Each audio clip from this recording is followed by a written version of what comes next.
Ya está en el aire Juan Manuel Cao. A fondo. Bueno, muy bien. Hoy tenemos un gran entrevistado, Elliot Abrams, actualmente activo como investigador principal en el Consejo de Relaciones Exteriores y del Comité para la Paz y la Seguridad en el Golfo, así como el Comité para un Líbano Libre. Pero Elliot Abrams ha sido mucho más. Fue secretario adjunto o asistente para las relaciones internacionales, interamericanas y de derechos humanos durante la administración Reagan. También, estamos hablando del año 1980, tras decepcionarse de la política exterior de Carter. Luego fue asesor nacional para la seguridad nacional durante la administración de George W. Bush. Sus enemigos dicen que fue el ideólogo de la invasión a Irak. Fue también asesor para el Cercano Oriente y África. Y en el 2016 apoyó las candidaturas de los cubanoamericanos Marco Rubio y Ted Cruz y no la de Donald Trump. Llegó a escribir un famoso artículo titulado "Cuando no puedes apoyar a tu candidato". Pero a pesar de eso, miren qué interesante, Trump aceptó su nombramiento como representante especial de Estados Unidos para Venezuela e Irán, posición que la administración Biden eliminó, hay que decirlo. Los chavistas lo acusan de haber estado detrás de la breve renuncia de Hugo Chávez en abril del 2002, lo que la izquierda llama pomposamente golpe de Estado. Además, es un diplomático tan hábil, tan informado, que hasta sus contrincantes lo han llamado a trabajar en el servicio exterior. De hecho, el presidente Biden lo nominó el 3 de junio del año pasado a la Comisión Asesora de Diplomacia Pública de los Estados Unidos, pero hasta donde sepamos, el Senado no lo ha confirmado. Un capítulo importante de su vida es su papel en el caso Irán-Contras. Su decisión de apoyar a quienes luchaban contra la dictadura sandinista tuvo consecuencias y la justicia estadounidense lo encontró culpable de mentir bajo juramento. Pero Bush le otorgó un perdón presidencial y pudo continuar su carrera diplomática. La izquierda más vociferante lo acusa de apoyar a violadores de derechos humanos en El Salvador y en Guatemala, pero sin mencionar la violación de derechos humanos por parte de las guerrillas centroamericanas. Así que en verdad, Elliot Abrams ayudó a muchas cosas en la política internacional de Estados Unidos. Apoyó, por ejemplo, ayudó a diseñar la política de derechos humanos del presidente Reagan, con énfasis en las libertades políticas e individuales que la Unión Soviética y satélites como Cuba se negaron siempre a reconocer. De fuertes raíces hebreas, Elliot Abrams ha dado una enorme batalla desde los ataques terroristas a Israel el 7 de octubre y ha defendido la posición de que el conflicto no se resuelve sin poner en su lugar a Irán. En la entrevista que van a ver a continuación, también hablamos de este punto. En fin, repito, es un gran entrevistado que ha estado activo durante medio siglo en política internacional de los Estados Unidos. Es esta, pues, como diría Oriana Fallaci, una entrevista con la historia. Bienvenidos a Fondo.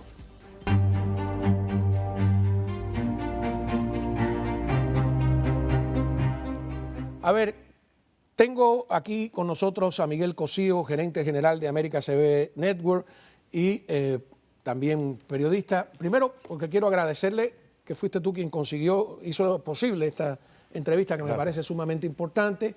Y también agradecer, por supuesto, a Carlos Díaz Rosillo y al Centro Adam Smith para una economía libre de la Universidad Internacional de la Florida. Si quieres decir algo brevemente antes de poner el primer segmento. Estamos ante uno de los expertos en política exterior de los Estados Unidos, los críticos, la izquierda, como decías tú, uno de los grandes halcones de los últimos 50 años de la historia política de los Estados Unidos. Yo no le diría así. Es un hombre que ha resuelto muchos conflictos importantes, ha participado en la resolución de ellos y sobre todo lo que tú señalabas, ha estado en muchas administraciones y su voz siempre ha sido muy respetada. Yo recuerdo, por ejemplo, en el caso Irán-Contra, que lo hablaremos después, cómo Elliot Abrams mantuvo una postura tremenda por la que tuvo que pagar, que después veremos sobre ello, y también sobre el caso de Cuba y recientemente sobre el caso de Venezuela. Su mirada es distinta a la de otros políticos. Estamos hablando de uno de los hombres que queda en la historia de la política exterior norteamericana, de la diplomacia en activo. Hay pocos que mencionar, pero de verdad te felicito porque además La entrevista fue extraordinaria. Y también controversial. No estuve de acuerdo con todo lo que dijo. Y Es eso que él hace es más así, él es así. No, y yo también. Vamos a ver la primera parte, adelante. Bueno, muchísimas gracias por su tiempo y es para mí especial la entrevista, ¿no? No creo recordar haber podido entrevistar a alguien que ha ocupado medio siglo de la política internacional de Estados Unidos. Si cuento su actividad durante el gobierno de Carter, como usted se decepcionó de la política exterior, hizo campaña por Reagan y luego hasta hoy, ¿no? Y yo tengo una observación que quisiera saber si usted está de acuerdo con ella. En este medio siglo, a pesar de que Fukuyama dijo que se acabó la historia o que se acabó la Guerra Fría, los enemigos de Estados Unidos siguen siendo más o menos los mismos que en el año 80. Rusia, Corea del Norte, China en gran medida, Cuba del lado de acá, Nicaragua y ahora Venezuela. ¿Qué hay distinto y qué hay parecido en esas dos épocas? Comparto su opinión. Es una nueva Guerra Fría, en mi opinión. Hemos ganado en el año más o menos, el año 90, 91, contra la Unión Soviética. Y para unos años, durante la administración de Clinton, parecía que el mundo ha cambiado permanentemente.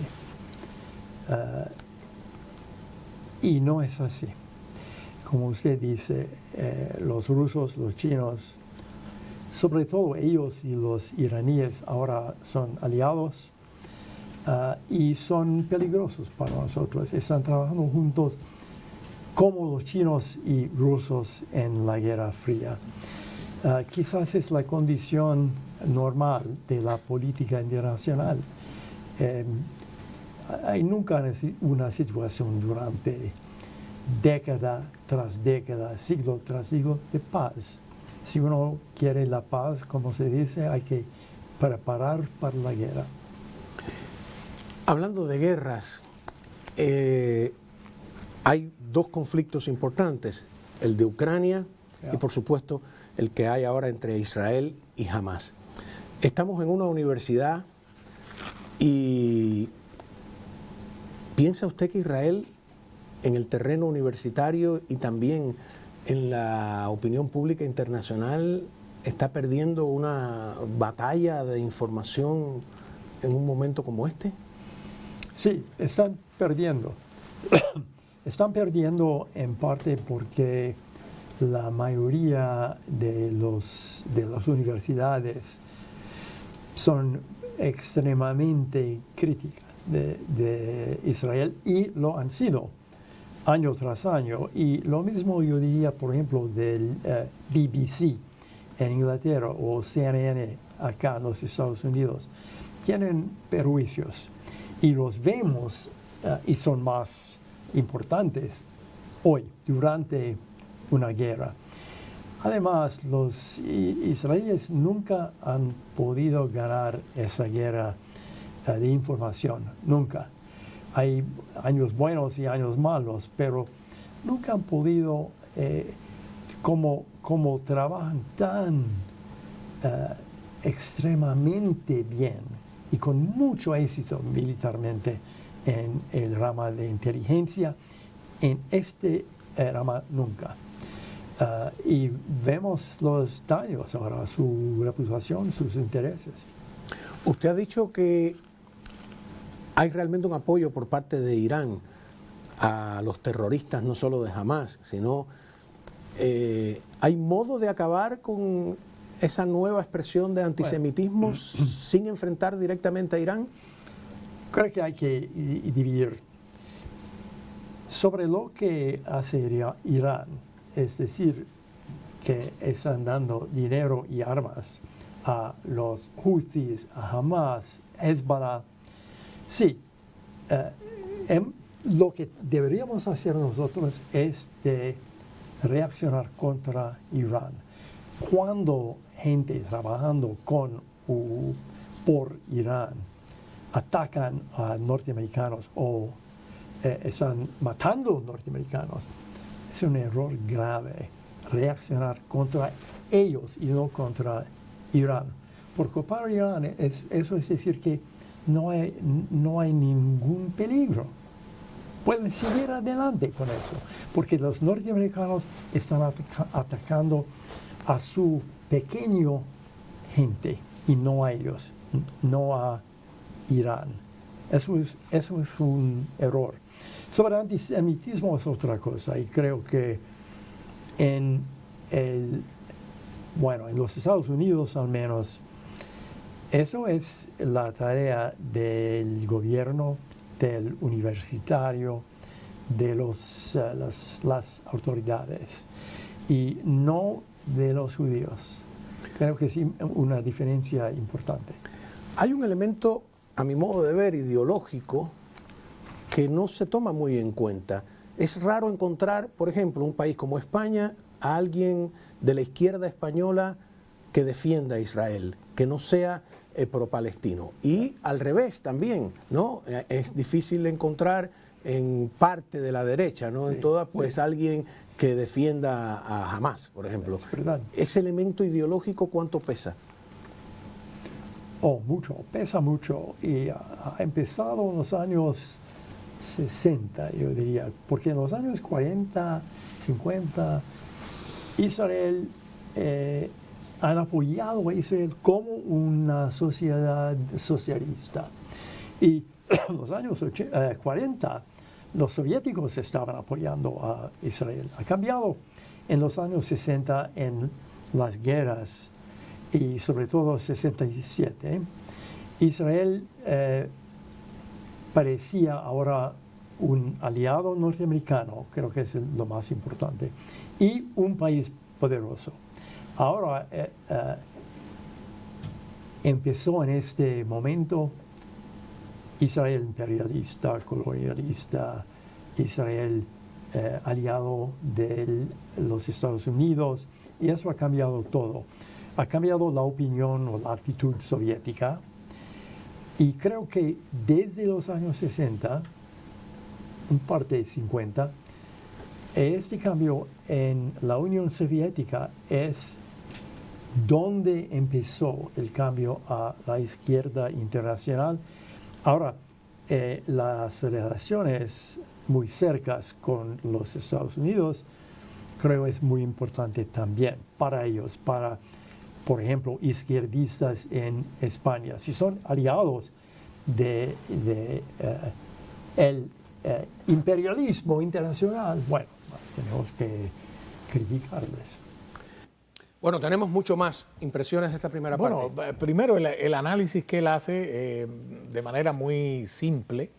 Simple no me refiero a la simpleza de la profundidad, sino didáctica, del cambio. El lenguaje sencillo. El lenguaje sencillo, el cambio importante en la imagen internacional que ha tenido Israel para la izquierda y en los medios. Y él hace este recuento en relación a lo que ha pasado después del 7 de octubre para acá. Es decir, si tú coges la prensa europea o incluso parte de la prensa norteamericana sobre el supuesto reciente ataque aéreo al consulado iraní en Siria, o sea, es otra historia.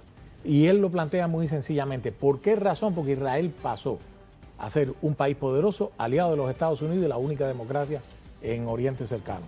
Vamos a una pausa y cuando regresemos, ¿qué dice Elliot Abrams sobre América Latina y su franca respuesta a una pregunta sobre el pacto Kennedy-Khrushchev? Tremendo, ya verán. Continuamos en esta entrevista con Elliot Abrams y con la ayuda de Miguel Cosío, que fue el que hizo el contacto en FIU. Miguel, en este segmento te invito a escuchar, la conversación gira en torno a América Latina y me llama la atención, yo creo que la crudeza con que habló del pacto Kennedy-Khrushchev. Adelante. América Latina. Yo tengo la impresión, 30 años en los que he entrevistado a muchas personas yendo a Washington, de que no se toman muy en serio desde Washington la política hacia América Latina. El caso suyo es un caso excepcional. Usted ha pagado un precio bastante grande, a mi modo de ver, por ayudar a los demócratas nicaragüenses, pero Nicaragua ha dado un ciclo que yo diría que está peor en algunos aspectos que en la época, los 10 años de sandinismo puro. Sí. ¿Qué pasó ahí? En Nicaragua. Sí. Y bueno, aquí nadie le parece interesarle, es lo que me preocupa. Bueno, en el caso de Nicaragua, el cambio empezó con los dichos liberales, con Arnaldo Alemán, con nicaragüenses que han sido, bueno, comprados por los sandinistas. Sí, ahora es aliado de Ortega. Sí, sí. Pero en un sentido más general, creo que es verdad que en Washington, en el Departamento de Estado, de Defensa, Casa Blanca, CIA, el enfoque era Europa. Y ahora más o menos está cambiando a China. Lentamente, pero está cambiando. En el caso de América Latina, poca gente han sido muy interesado. Nadie habría dicho a un joven, llegando al Departamento de Estado, para hacer una carrera buena, hay que enfocar América Latina. ¿Eso no lo dijo Reagan? No. Reagan, bueno, aparentemente le recomendó a alguien que si quería hacer una buena carrera no se interesara en América Latina. ¿Eso es cierto? ¿Usted que conoció a Reagan? No, yo diría, bueno, Reagan es diferente en parte porque viene de California, que tiene frontera con México. ¿O era Nixon el que dijo eso? Puede ser. Sí, Nixon, yo creo que fue Nixon. Sí. Pero en general, lo que es importante, bueno, ¿cuánto tiempo del secretario de Estado o del presidente está utilizado en reuniones con presidentes de América Latina, en estudiando, en leyendo, en visitando?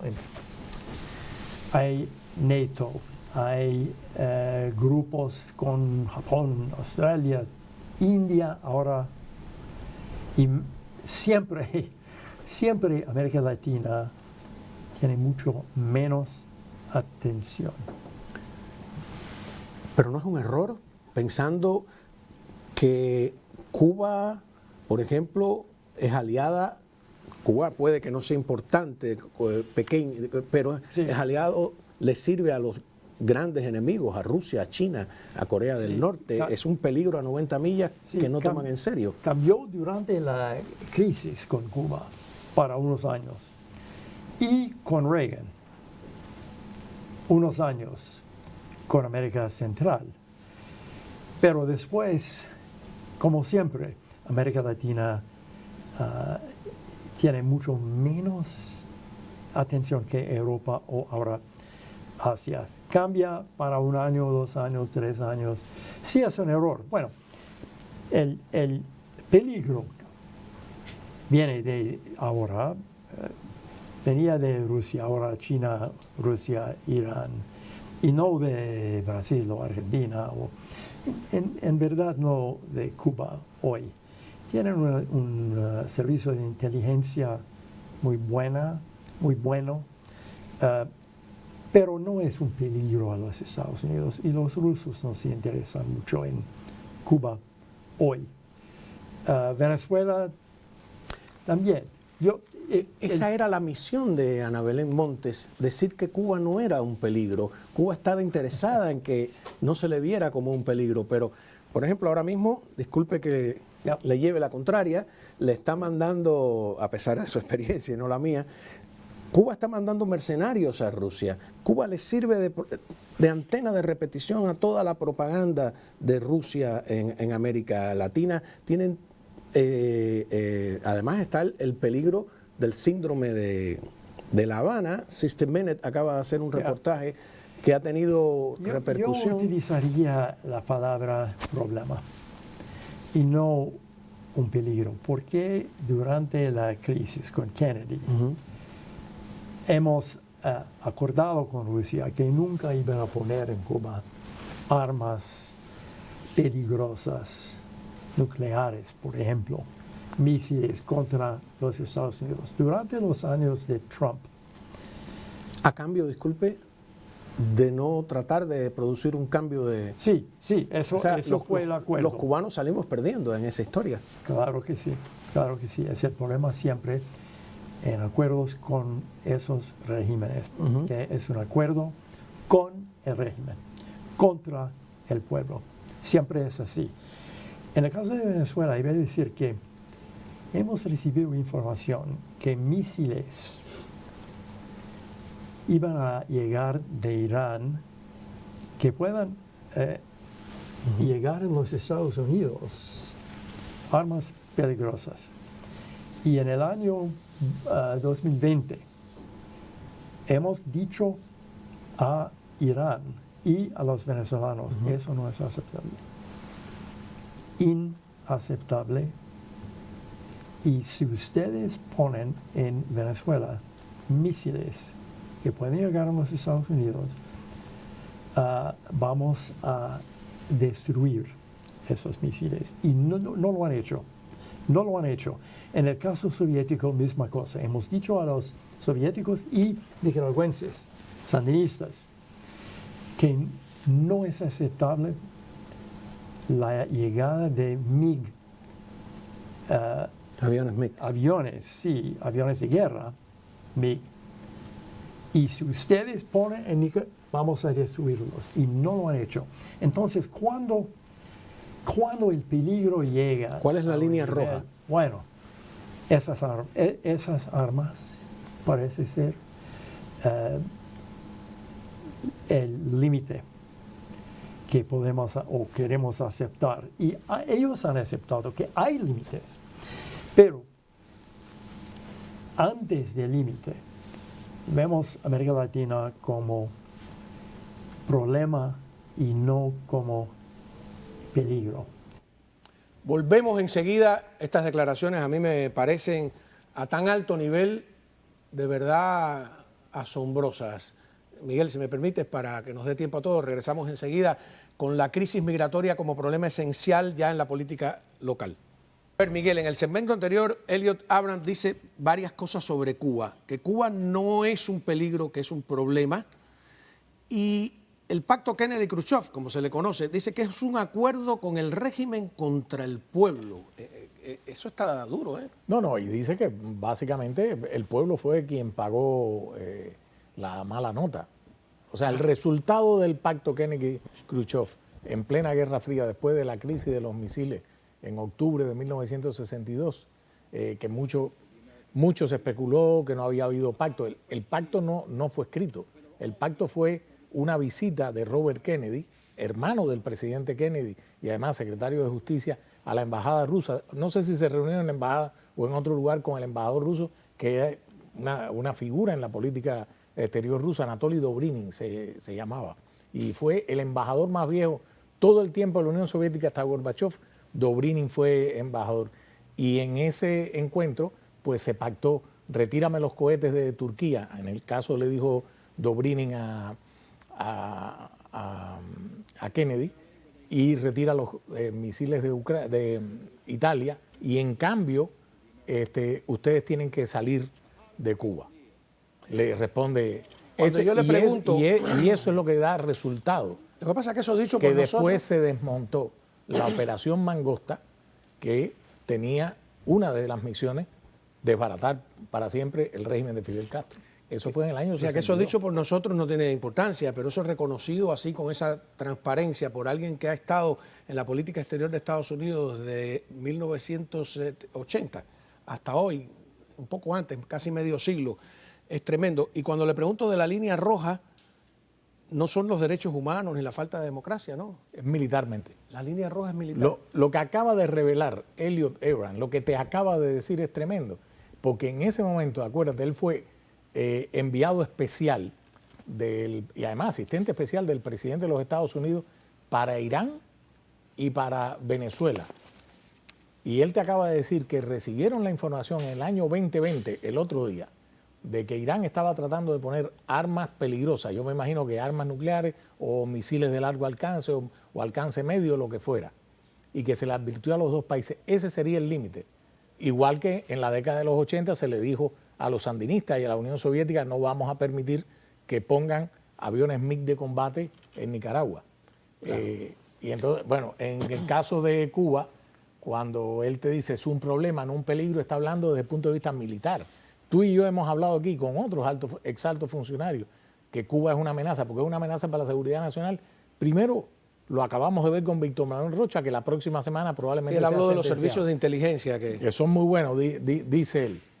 Es decir, es una amenaza para la seguridad nacional. Él lo ve desde el punto de vista de la alta política, es decir, de lo que puede desestabilizar. Sí, Estados Unidos tiene que lidiar no solo con Cuba o Nicaragua o Venezuela, sino con el planeta entero. En cuanto a política nacional, él coincide en que el problema migratorio es básico. Veamos esta parte de la entrevista.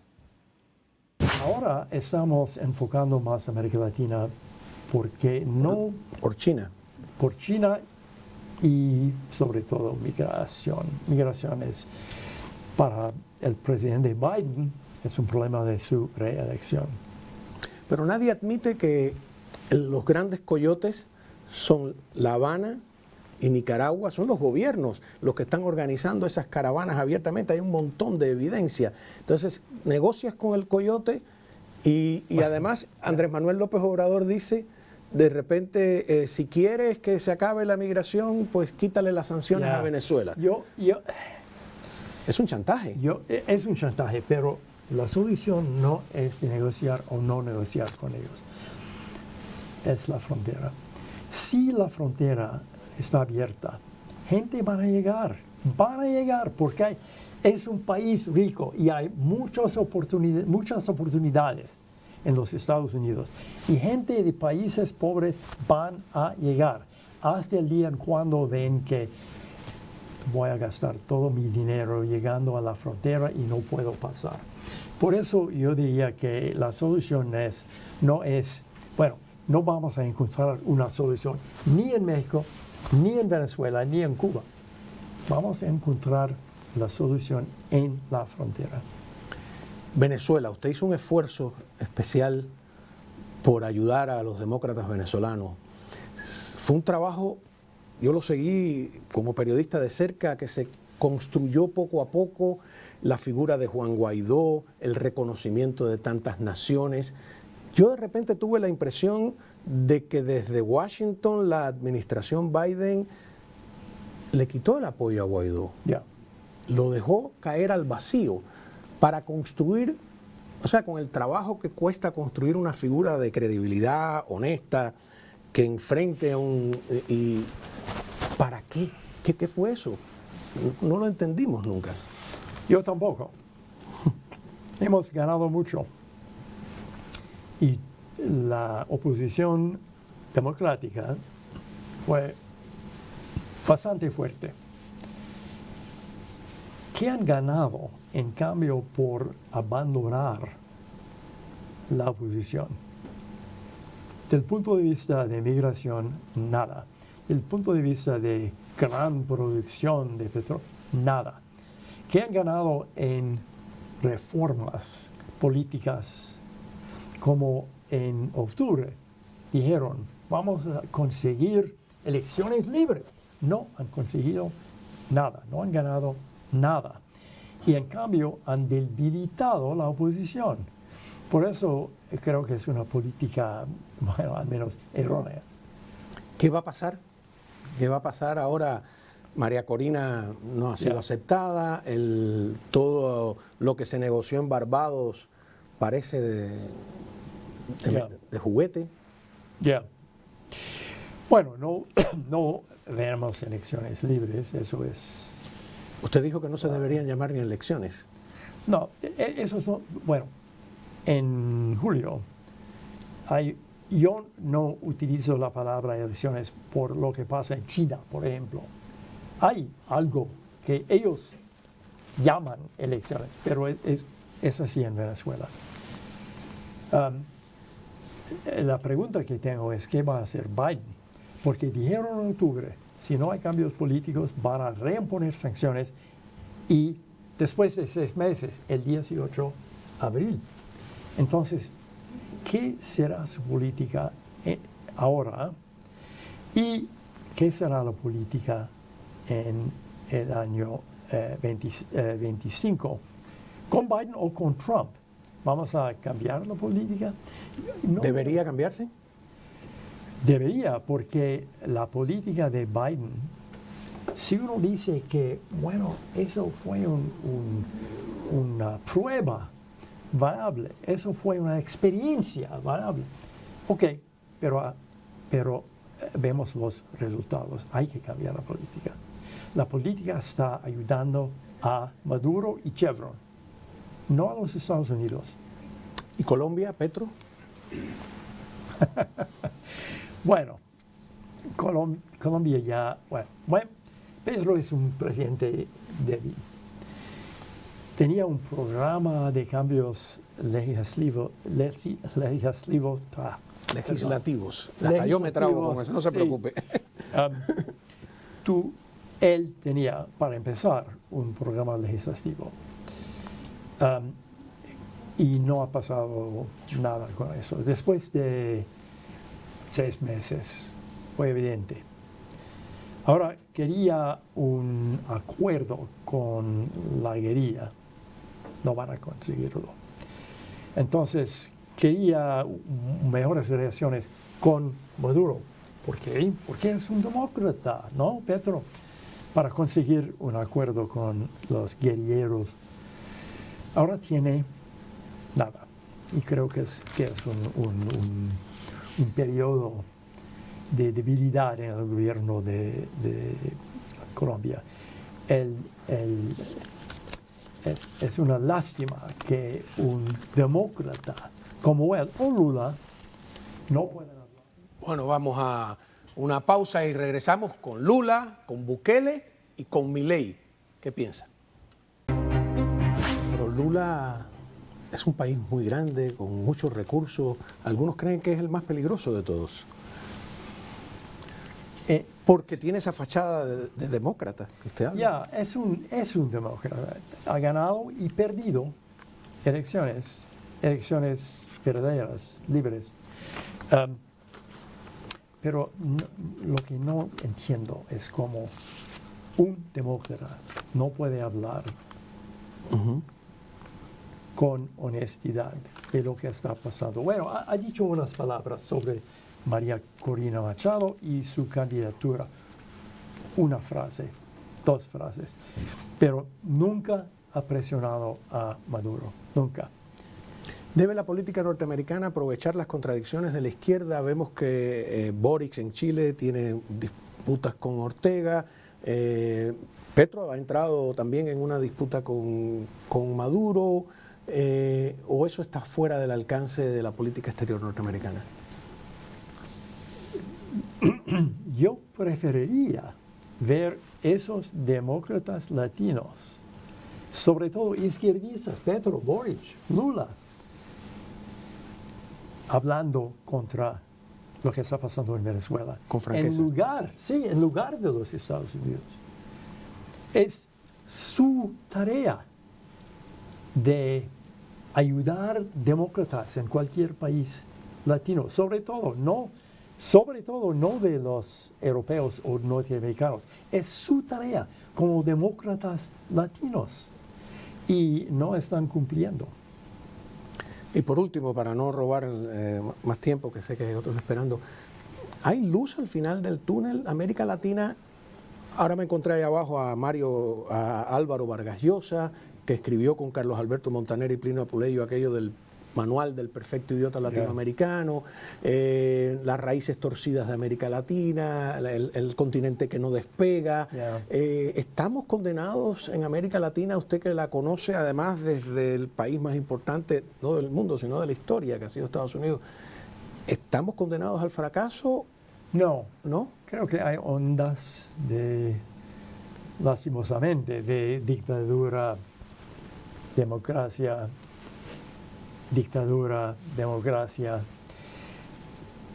Vemos en América Latina que muchos países que han sido dictaduras no han regresado. En el caso de Venezuela y de Nicaragua sí lo han hecho, pero por ejemplo en Brasil, Argentina, Uruguay, Chile hay muchos problemas muchos gobiernos malos, pero nunca han regresado a las dictaduras, ni a los militares. Hay pocos casos de verdaderas dictaduras: Cuba, Nicaragua, Venezuela. Solo 3 hoy día, solo 3. Y debemos trabajar y esperar el día cuando no hay 3, hay nada, hay 0.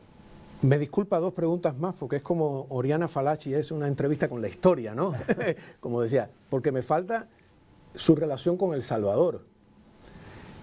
Bukele lo adoran en Miami, mis compatriotas, pero Bukele es totalmente procastrista.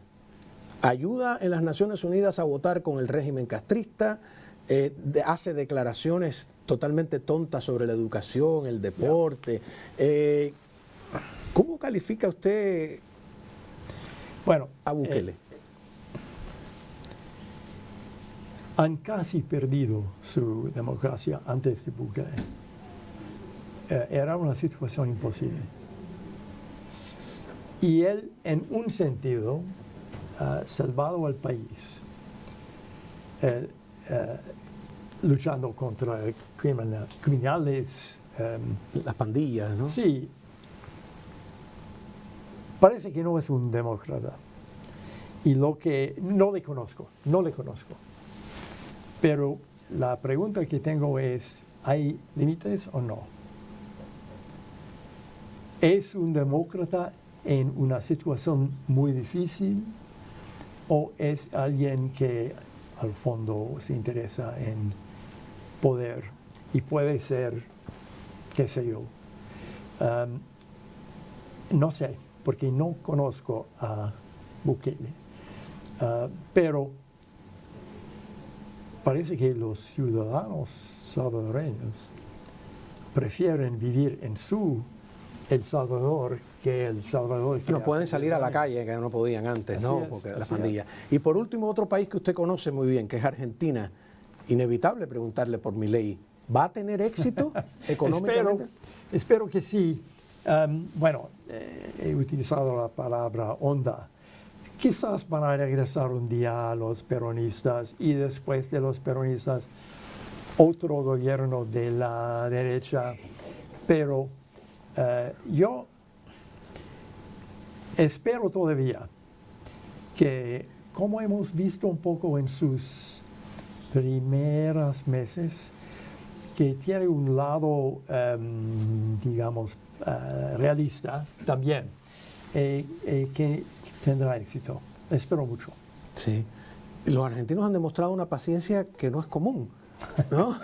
Porque han vivido en Argentina, por eso. Por eso. Muchísimas gracias, de verdad. Un gusto que haya conversado con nosotros Eso es mío, gracias. Pues nada, si quiere agregar algo final, con gusto. No, gracias. Perfecto, muy amable. Gracias. Muy bien, regresamos enseguida. Me encantaría escuchar el análisis de Miguel Cosío. Volvemos en segundo. A ver, Miguel, ¿qué aprendimos aquí en esta entrevista? Bueno, varias cosas. Primero, debo felicitarte, Juan Manuel, una excelente entrevista con la historia.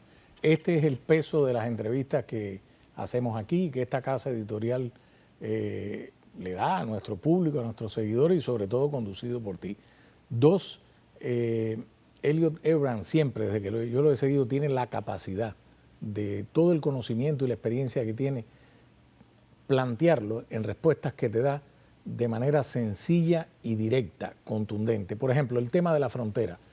Cuando él dice, bueno, han hecho todo mal en la frontera, van a tratar de seguir llegando independientemente de los pactos que Estados Unidos trate de llegar, ya sea con Venezuela, Cuba o con quien sea. El tema de la frontera es un tema real y dice él que va a ser un tema que va a influir en la campaña electoral. Que no se debe negociar con los gobiernos, sino simplemente cerrar la frontera, porque si te vas a negociar con ellos, estás en sus manos. Segundo, el tema de Venezuela. Dice, íbamos muy bien, teníamos una oposición coordinada, sólida, estábamos trabajando con ellos. ¿Y qué fue lo que pasó? Bueno, a cambio de eso le prometieron a Maduro que si aflojamos en las sanciones, si hacemos esto, todo para beneficiar a Chevron, a la compañía Chevron. Lo dice él. ¿Qué tenemos hoy? Nada, al contrario. No hay elecciones, porque no considero que eso sean elecciones.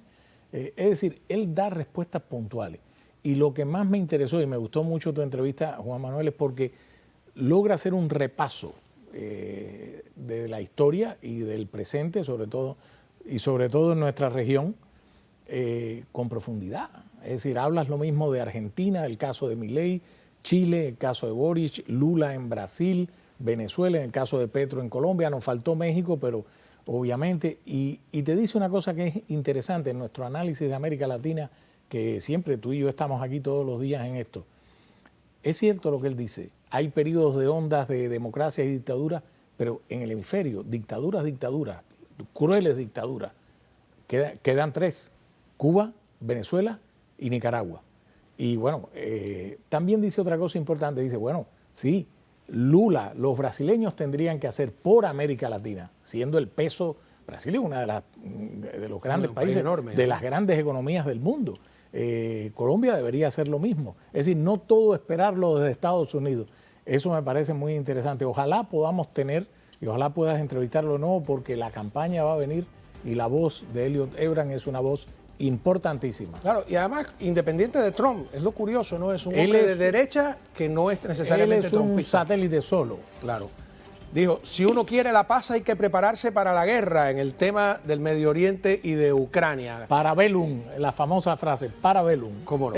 Muchísimas gracias, Miguel, por haber propiciado esta entrevista. Gracias, por supuesto.